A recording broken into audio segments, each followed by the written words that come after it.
your main ideas in the order that you deal with them when actually building a treehouse. You'd organize them chronologically, so your main ideas could be arranged like this. A. Gathering building materials. B. Building the treehouse. C. Furnishing the treehouse. Topical organization. Topical organization? What is it and why do you care? Well, people who organize their main ideas topically divide their ideas into topics. I'm not being sarcastic. That's what topical organization is. So, just for kicks, say you're giving an informative speech whose specific purpose is to describe the many ways you can have fun at a town carnival. For this speech, you could organize your speech topically, like this. A. Enjoying the rides. B. Enjoying the professional freak shows. C. Enjoying the starchy fried concessions. Cause-effect. The cause-effect format identifies the causes and then determines the effects of a particular situation.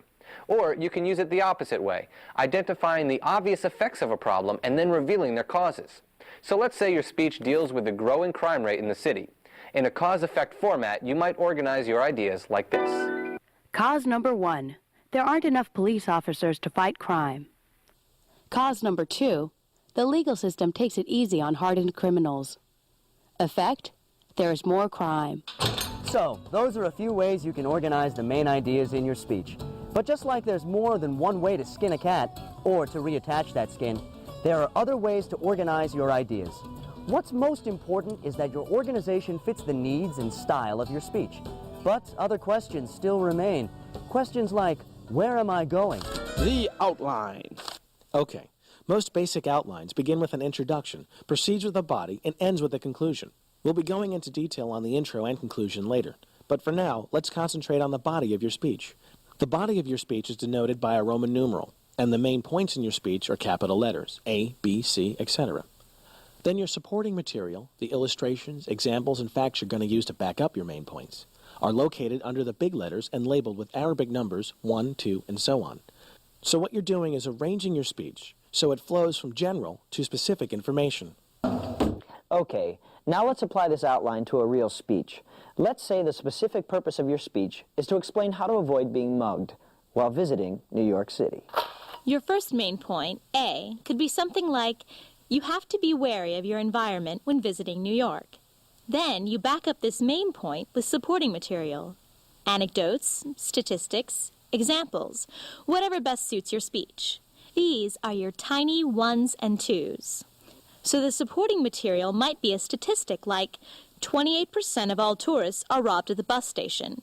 Or maybe an interesting anecdote about your friend who was mugged in an ATM machine at midnight. In any event, this process is repeated for all of your main points. So if your capital B is something like, be wary of the people around you when traveling in New York, you go on to back up this assertion in the same fashion. And that's outlining the body. But just as every tale has a beginning and an end, your speeches must have Introductions and conclusions. You'll find an introduction at the beginning of every speech, but introductions can vary in complexity, so let's take a look at a full-fledged introduction with all the trimmings. A complete introduction has 4 different components. They are an intention getter, a statement of purpose, a statement of rationale or statement of relevance, and a preview of the body of the speech. We'll go into each one of these elements in detail. The attention getter.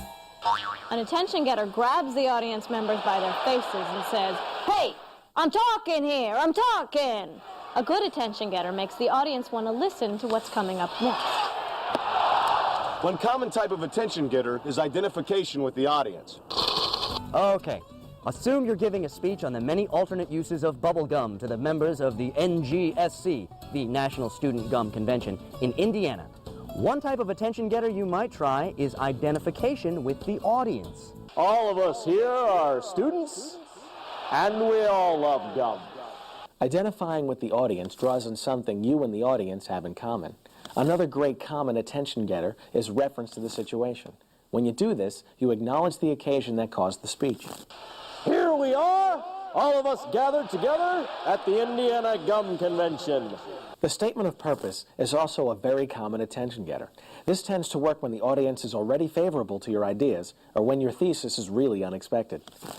When people think of the things they value, the things that are important to them. They don't often think of gum. Today, I'm changing that. Another winning attention getter? A startling statistic or claim. A strategically placed wad of gum just might save your life. Don't believe me? Listen up. The startling claim or statistic is really effective if there's a gap between what the audience thinks they know and what they actually know. But maybe that's not your speed. Maybe you want to tell a story. I chewed my first piece of gum when I was 7 years old. I still remember it. It was cherry. It was tasty. The flavor was long-lasting. But I never knew it would save my life. You see, Anecdotes can draw an audience right in, especially if they can relate to the characters in the story. Just make sure if you tell a story that it leads you into your main points and that it's not too long. But maybe a story's not the way for you. Maybe making a comparison is more your speed. I looked at a box of baking soda the other day.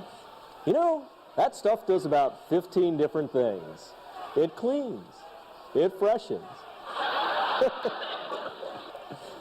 I'm surprised it doesn't fight crime. It's almost as versatile as gum. Yeah, that's right. Gum.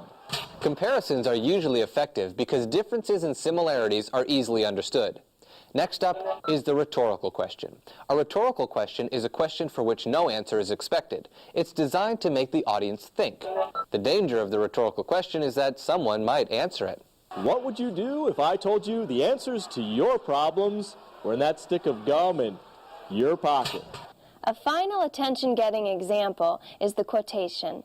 A famous folk song once raised the question, does the bubble gum lose its flavor on the bedpost overnight?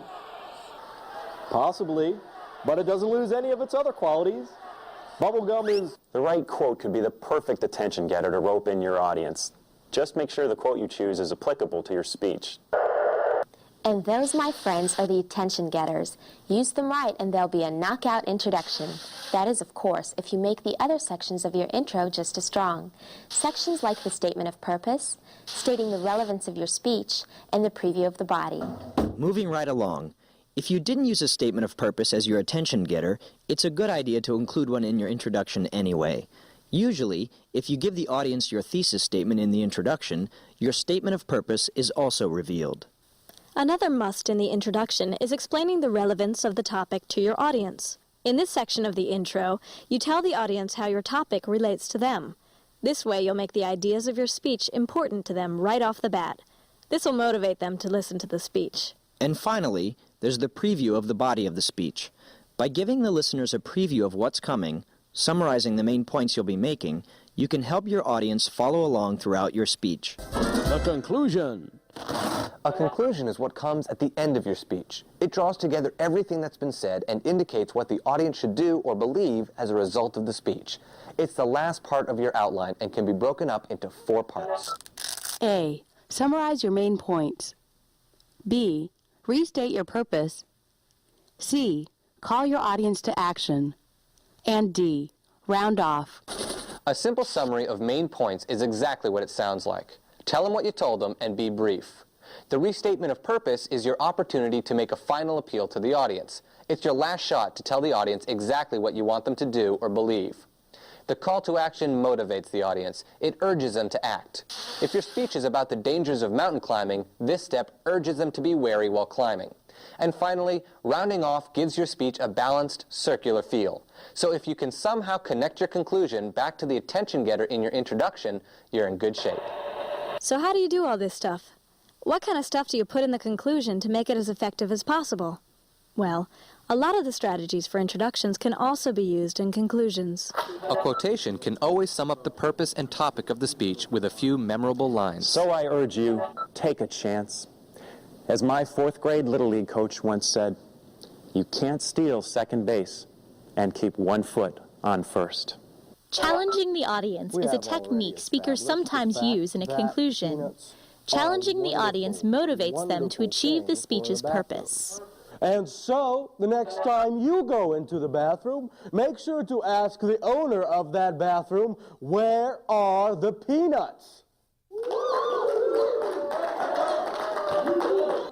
And finally, you can always offer up a utopian vision, which emphasizes what could happen if the speaker's challenge to action is met. And if we can accomplish this, if we can convince the powers that be to ban baseball, we'll live in a world free of fear. A world where we don't have to worry about a simple ball changing the course of our lives. Well, that brings us to the end of our discussion on the informative outline.